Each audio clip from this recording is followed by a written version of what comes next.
Welcome to Start Writing Quick Vocabulary and Poetry. Here are the words. Nebbish. Nebbish is a noun, and it means a timid, meek, or ineffectual person. Example of nebbish. Lyle may have come across as a nebbish, but he stood up to the bully who gave him a hard time, and the students in the cafeteria who witnessed the confrontation showed their support. So let me go back here real quick. Lyle may have come across as a nebbish. I feel like you should drop that article. Just a reference to our grammar episode of dropping articles. Yeah. So that's nebbish. It's a noun, a timid, meek, or ineffectual person. And this is a Yiddish word, Ooh. and it means someone who is unendowed, meaning like they're ungifted. A nebbish. So I think that's interesting that it's a Yiddish word because a lot of times like Yiddish is mixed into English, but I've never seen it like officially adopted. So I'm really surprised by that, particularly because I haven't heard that one, whereas I've heard a lot of other Yiddish words that I haven't seen officially in English dictionaries. Okay, the next word is frolic. Frolic is a verb meaning to amuse oneself, to make merry, or to play and run about happily.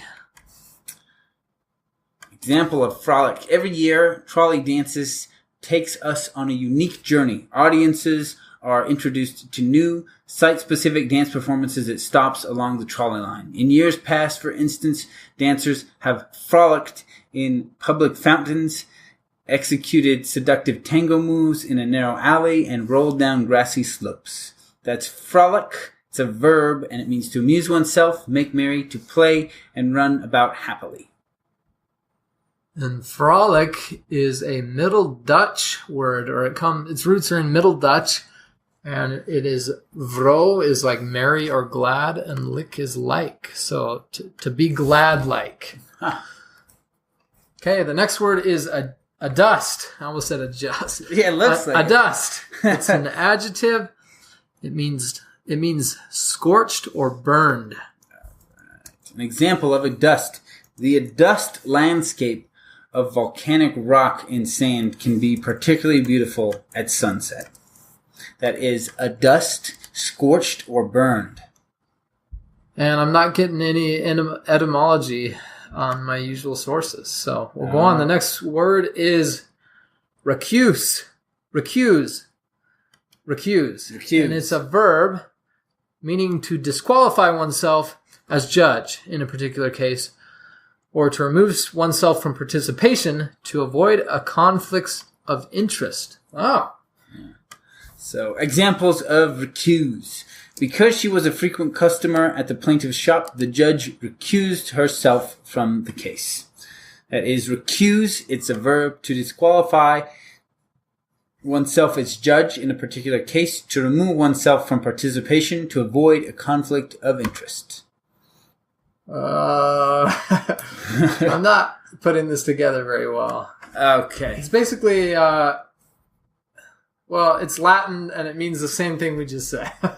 wait, but it says to reject another's authority is prejudice, whereas this is rejecting oneself. Oh, that's true. So it's shifted from its original meaning, saying you can't because you have a conflict of interest, to now saying I can't because I have a conflict of interest. Oh, yeah. So it has shifted in its meaning, but it still means the same thing. Okay. Yeah. The next word is instauration. Instauration. And it's a noun meaning restoration after decay or dilapidation, or an act of instituting or establishing something. So as examples of how do you spell this again? Instauration. Examples of instauration. Once humanity dreamed of the great instauration, a rebirth of an ancient wisdom that would compel us into a new age. That's instauration, and it is a restoration after decay, lapse, or dilapidation, an act of instituting or establishing something. This comes from Latin, meaning a renewal. instauratio. I can't help but think of like renovate, Oh, like to make new again. But yeah, I guess so. All right, and here is the poetry. All right, this week's poem is by Walt Whitman. I saw in Louisiana a live oak growing. I saw in Louisiana a live oak growing. All alone stood it, and the moss hung down from the branches. Without any companion it grew there, uttering joyous leaves of dark green. And its look, rude, unbending, lusting, made me think of myself. But I wonder how it could utter joyous leaves standing alone there without its friend near, for I knew I could not. And I broke off a twig with a certain number of leaves upon it, and twirled it around a little moss, and brought it away, and have placed it in sight in my room. It is not needed to remind me as of my own dear friends, for I believe lately I think of little else than of them. Yet it remains to me a curious token. It makes me think of manly love.